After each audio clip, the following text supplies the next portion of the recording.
All right. Hey, Mia. Thanks for being here. Of course.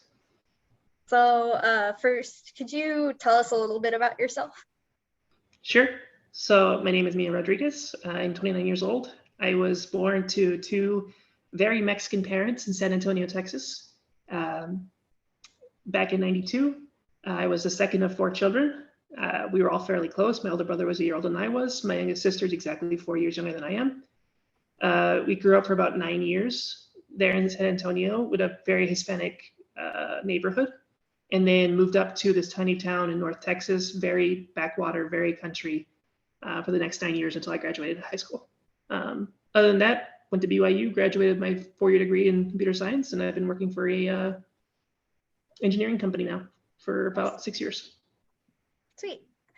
And so I just wanted to ask you about your experience with healthcare here in the United States, as well as that of your families.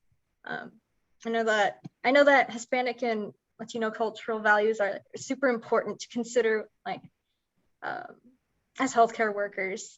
And I know if healthcare workers aren't very culturally aware, it can lead to negative health consequences, which we want to do our best to lessen.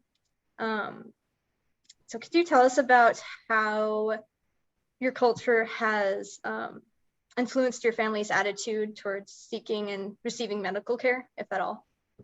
Sure.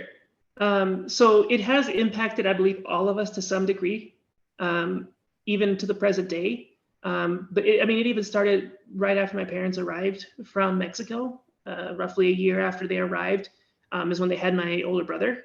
So they were still very new to everything that was happening. They were in San Antonio where there was a good Hispanic population, but at the same time, they didn't quite know what to expect when they went to the hospital. My older brother was born on the 30th of October, somewhere around like 10 p.m. or something like that. So after everything happened, the nurses had taken my older brother away, like kind of usual, and they brought him in the morning. My mom had woken up, and it was the 31st, it was Halloween, and the hospital was trying to create some good cheer by dressing all the nurses and the doctors up, and in this case also dressing up my little brother. So my mom, what she saw that morning was that this nurse walked in all dressed up in a costume, holding my older brother in a tiny little ghost costume, and she had no idea what was happening.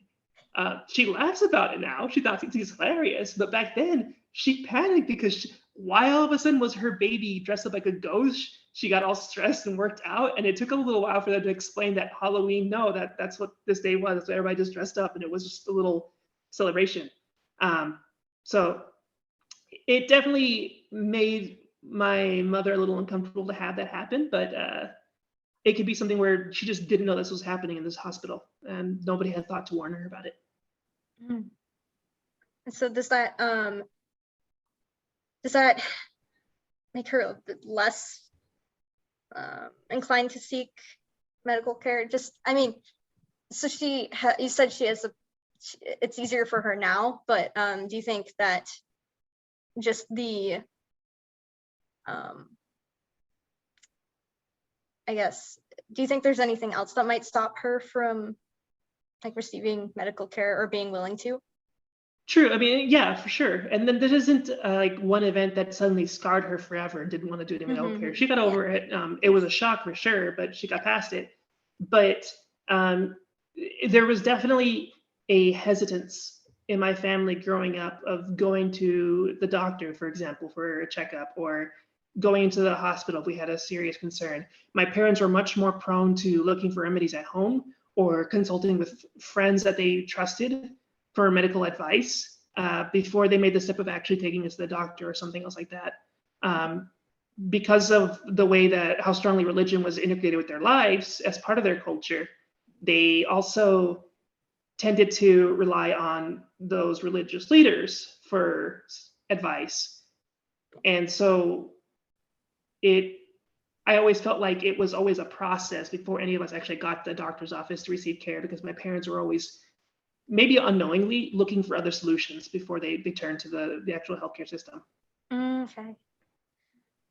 That is super interesting. Thank you so much, Mia. I wish we could wish we could make this video a lot longer than 3 minutes, but I think we've already gone past that, but Yeah. it should be. Thanks so much. Of course. You're welcome. All right.